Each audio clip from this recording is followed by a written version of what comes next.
morning guys! Welcome back to my YouTube channel. Today is Monday, September 2 at mag-unbox ako ng 3 parcels na dumating last Saturday. Tapos ito dumating a week ago. Tapos i-unbox natin muna itong malaki kasi parang matutumba na siya kasi magaan lang siya. So, unahin natin itong supot o paper bag. Okay. Dito lang muna ito sa tabi. Ito medyo mabigat. Pull up lang natin. Nag-stay na kasi ulit sa Zalando. Kaya, nagbili ako ng pangsuot. Dahil pupunta kami ng Berlin. Ayan. Bali, 3 pieces. Okay. Etiket ito na pag isinauli ko. Para pag ikip lang muna natin ito. Ito ay isang maxi dress. Summer dress. Nag-sale na naman kasi pag nag-sale, nagtitingin ako lagi. Baka sakali may magustuhan. At meron pa yung size ko na size, ano ba size nito? Size 36. LTS yung brand niya. Ewan ko kung kilala nyo yan. Hindi ko rin kilala yung brand na yan. Dito lang muna sa tabi para kung hindi kasya sa akin, pwede ko siya isauli.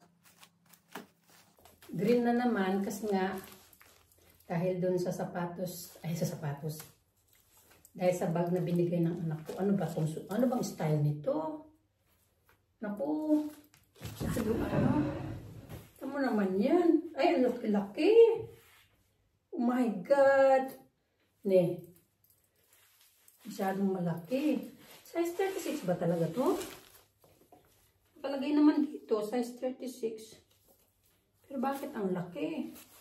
My God, ne. Hindi ko ito kukunin. Tingnan mo naman. Pang ano na to? Pang matataba. My God. Ne. Buti na lang hindi ko pa tinapan yung supot. So, diyan ka lang muna. Hindi kita kukunin. Hindi ko na rin siya ita-try on kasi masyadong malaki. Bakit size 36? Tapos ang laki-laki. Parang size 30 na yung size niya. O baka pwedeng remedyuhan. Basta hindi ko na lang kunin to. Masyadong malaki. Ayaw ko nang mag-remedyo kasi wala akong time mag-repair dyan. Tapos, dalawang blouses, long sleeves. Ito, yung look ang tatak niya. Yung pangalan nito, yung brand, hindi ko rin masyadong kilala. Sa Zalando ko pala ito binili. Ayan.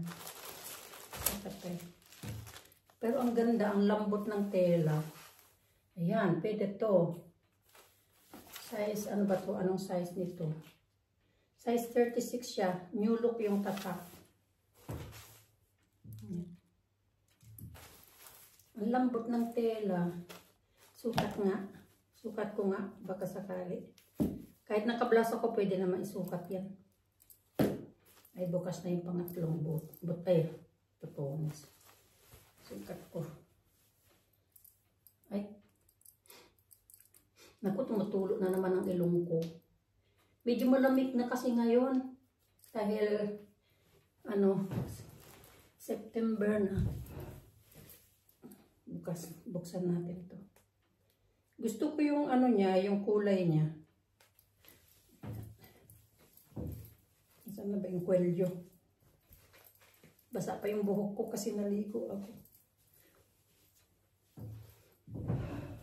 Ayan. O, kasyang-kasya. Okay. Okay. Hindi ko to isa uli. Ang lambot talaga ng tela. Okay. Tapos yung isang blouse dito. Tatak niya is US Polo Association. Ay, pure cotton. Nagsukat ako ng ganito ng Tommy Hilfiger sa Munich. Kaya lang, masyadong malaki. Buti na lang meron pa dito sa ano, sa Zalando. O mukhang ano din siya. Mukhang maliit din yung ano niya, yung size niya. Size, ano ba size nito? Size S. Ayan. US Polo Association, size S. Ito yung ano niya, sticker niya. Yung pula-pula. May pula-pula siya. Try on ko nga. Ang ganda ng ano din ng tela. Malambot din siya kasi 100% cotton. Okay, try on nga. Ay. Ano dito? Hindi ako nagtatanggal ng butones. Akala ko kasya. Kasya din. Oh. Malamig na kasi ang panahon kaya kailangan na ng long sleeves. Suotin. Hindi na pwede yung mga sleeveless. Okay. Okay din to. So, ikip po yung dalawa. Tapos itong dress isauli ko. Tamang-tama. Mamalengke para ano. Pwede na isauli. Okay.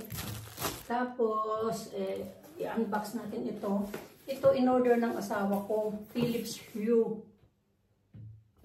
Para sa greenhouse namin. Dahil pag nawala yung mga tanim doon, lagyan daw niya ng ilaw. Para maganda daw. Dami na naming ilaw sa garden. Maganda pag madilim. Sarap panoorin pag masdan. Bakit parang maluwag yung pagkaano nila. Pagkabalot. Ano to galing sa, saan ba galing? Sabi ng asawa ko, galing daw sa Netherlands. Saan ba niya? Ito Light Controls Signify Netherlands BV Flight Forum 2000-5657X Eindhoven, Netherlands. Takpan natin yung address namin. Ayan. Buksan ko nga. In-order niya ito, hindi siya nagsabi sa akin. Nagulat na lang ako, ano yung Philips Hue na in-order mo? Sabi ko, para sa greenhouse. Ganyan na itsura. May ano din dito, invoice. Sige lang muna natin dito. Hindi naman niya isa sa uli ito kasi pag nag-order ang asawa ko, most of the time hindi siya nagsasauli. Ako lang mahilig magsauli. Kasi yung mga binibili naman niya hindi pang suot. So, yan. Nakalagay dito is Smart Light for Every Celebration. Works with Alexa. Naku, buti di ako narinig ng radyo. Kasi pag narinig ako nun, pwede rin siyang may Bluetooth. Saka, ano ba to? Zigbee. Pwede App Store, Google Pay, ano ba yan? Buksan natin, tingnan natin kung ang itsura. Sabagay, nakalagay naman na dito sa karton yung picture. Pero buksan na rin natin para makita natin kung ang itsura. Parang Christmas lights Very colorful. Nakalagay dito, number 1. Sa cellphone. Ito i-connect sa cellphone dahil sa Bluetooth. Ayan siya Wala siyang kulay, pero pag pinrogram mo siya, may kulay yan. Itim pala siya, akala ko puti. Tapos yung charger, saka ano ba itong nasa gitna, ewan ko. Basta ganyan yung pagkapak nila. Ganyan. Okay. Close na natin. Ano pa naman to by early October siguro ilalagay kasi nandun pa yung mga plants namin sa sa greenhouse. Tapos naku, may kailangan pala ako. Saglit lang guys babalik ako.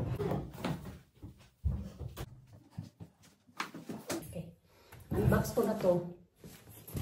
Binili ko to para sa isang bag na bigay ng anak kong babae. Kailangan ko ng pang winter.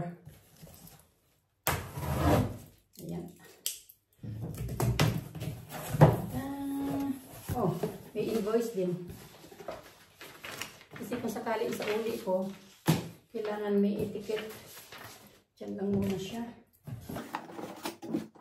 Galing kay Joseph Seibel. Ano ba nakalagay dito? Joseph Seibel. Tingnan na lang natin. Uy, masyadong dark. Sapatos. Winter boots. Ankle boots. Mukhang masyadong dark. Tingnan natin. Kasi, kaya ko binilhan to para dito sa sapatos. Para sa bag na to. Matching ba? Pwede. Pwede siya. Oh, pwede yung kulay niya. Okay, kunin ko rin to. Okay. Ay, isukat ko nga. O, isukat na lang mamaya.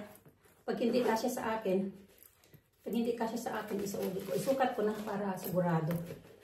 Kasi pag hindi kasya sa akin, isauli ko. Nakamedyas naman na ako eh. Mukhang masikip.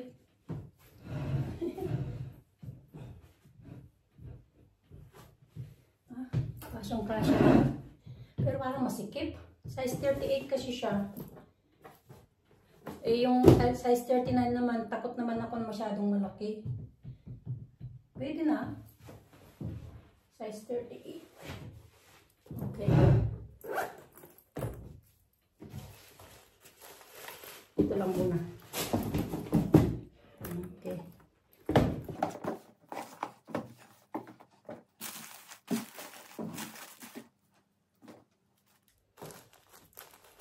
Okay guys, maraming salamat sa panonood ng aking unboxing. Ito, isa sa uli ko kasi nakita nyo masyadong malaki siya. Itong dalawa, ikip ko dahil kailangan ko yan sa pagpunta namin ng Berlin. Punta kami ng Berlin dahil magpa-renew yung asawa ko ng passport. Okay, thank you and maraming salamat sa aking mga supporters, sa aking family sa Philippines, sa aking mga teams. Hindi na ako magbanggit kung anong mga teams kasi minsan nagpapalit ako ng mga teams. So maraming salamat sa inyo guys. Thank you and God bless you all. Bye-bye.